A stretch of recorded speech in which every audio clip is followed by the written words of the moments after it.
Welcome back, everybody. Today we're doing a real quick review here on this Olight PL-2 Valkyrie light. This is a 1200 lumen output weapon light, and basically there's a sale going on tonight, which is why you're not going to see me out at the range shooting with this light.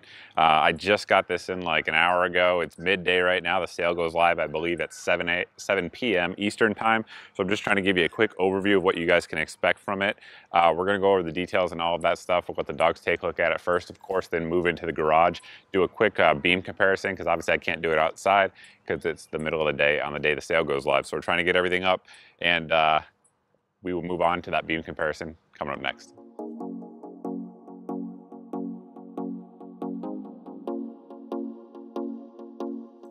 That corner in front of you in my garage is approximately 15 feet away, and I have my camera set up in manual mode, so that way the brightness you guys see is pretty darn close to what I see with my eye.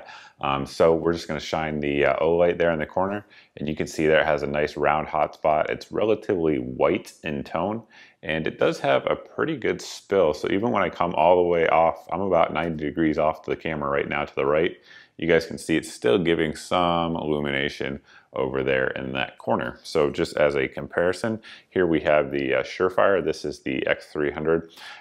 This one's the 500 lumen model. You can see it's the tighter hotspot, but comparatively, the Olight definitely is a little bit whiter and seems a little bit more intense as well. You guys can see there on the same color wall just how they compare in size. Now the Surefire rather has a little bit more of a defined edge than the Olight does, as you guys can probably see there as I move the light around. Next up for comparison, we have the Streamlight TLR1. This is the 800 lumen model, and you can see again, pretty bright hotspot in the middle. A little bit more spill than the Surefire had there on the edges. It's not quite as defined. And again, here is the Olight. There's how the hotspots sort of stack up against each other. I'm not sure if the camera's picking it up as well, but again, what you guys are seeing is pretty darn close to what I see. It's very, very bright, very intense in terms of the lights, and especially in the hotspot there. And if that was at your face, you'd have a hard time seeing anything or focusing on anything just due to the intensity of that hotspot. Now that we've seen the beam comparison, you guys can kind of see here how it looks overall up close and personal. It has that slightly crenulated bezel there, and you guys can see very similar to the Surefire X300 as well as here with the Streamlight HL. It's got that TIR type of lens to it, designed to give you a bunch of throw with a little bit of spill, as you guys saw in the garage there. So the controls on this one are pretty simple. To actually mount it to a pistol, all you're going to do is loosen this throw switch here, and here we have a Glock 19.